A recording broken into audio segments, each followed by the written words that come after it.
এই রীতি যদি আপনারা ভঙ্গ করেন বা না মানেন তাহলে সংসদ কিন্তু বেশি দিন চলবে না। আজকে যেইভাবে একে অন্যকে কথা বলার ক্ষেত্রে বাধা দেওয়ার প্রচেষ্টা লক্ষ্য করেছি, সংসদের ইজ্জতের খাতিরে, আমার ইজ্জতের খাতিরে, প্রবীণতার ইজ্জতের খাতিরে আমাকে বলতে হবে আমি কোন শব্দটা অসংসদীয় বলেছি। এক, দুই, পরে যারা বক্তব্য দিল, আমার পক্ষে যারা দাঁড়িয়েছে তাদেরকে বক্তব্য দিতে দেওয়া হয় নাই। ব্রেকের পরে যাদেরকে বক্তব্য দেওয়া হলো, আমার দল সহ কয়েকজন আমার দাড়ি নিয়ে কটাক্ষ করেছে, আমার বিশ্বাসের আঘাত এনেছে। দাড়ি কারো ব্যক্তিগত ব্যাপার না, দাড়ি নবীর সুন্নত। এই নিয়ে কটাক্ষ করার এখতিয়ার এই সংসদে কেন বাইরেও কাউকে দেয়নি।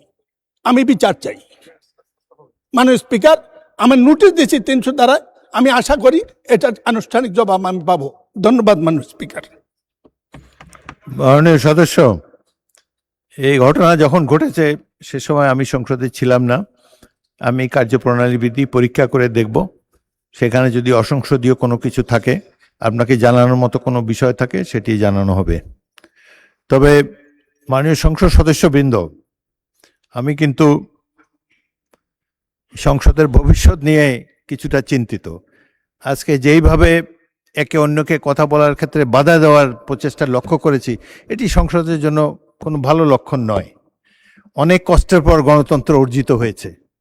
এই গণতন্ত্র যাতে বহাল থাকে সেজন্য সংসদের প্রতিটি সদস্যের দায়িত্ব এখানে রয়েছে। এবং আমি আপনাদেরকে আবারও বিনীতভাবে অনুরোধ করব, আপনার রুলস অফ প্রসিডিওরটা একটু পড়েন।